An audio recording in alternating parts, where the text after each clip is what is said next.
I, back in 2013, was struggling with substance abuse issues, and I don't mean to put that lightly. I was a slave to an addiction to drugs and alcohol.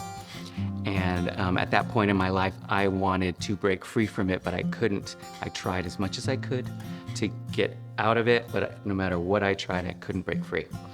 And at one point, I was in the midst of my addiction. I was like so high, I remember that moment. And then I fell to my knees crying, God, please save me from this because I'm gonna die if I don't change something about it.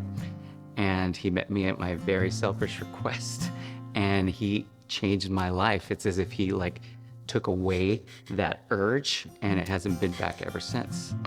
And because of that promise, I decided that I needed to follow up with it, and I went to Crossroads and I wanted to do something different, so I started serving. And when I walked into Crossroads and I saw the different ministries to serve in, at that time I was a speech pathology major, so I thought that special needs would look great on my resume. So I started serving there, and I remember the first time I walked into one of their gatherings, I saw some of those individuals, and they greeted me as if they knew me for a long time.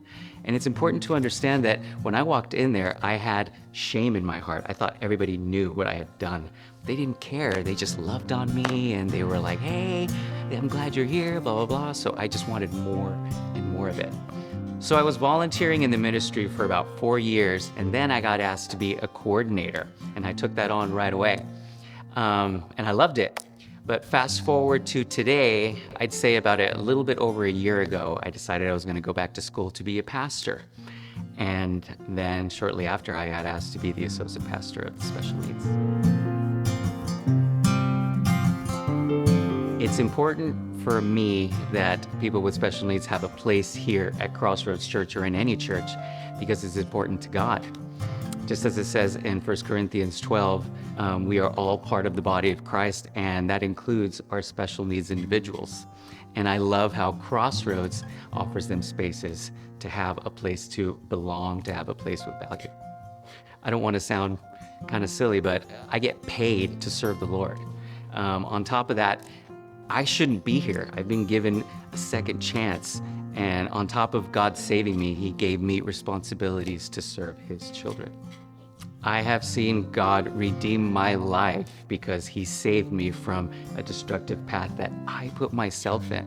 On top of that, I get to be a pastor. I get to lead people to Jesus Christ, which is the best job in the world.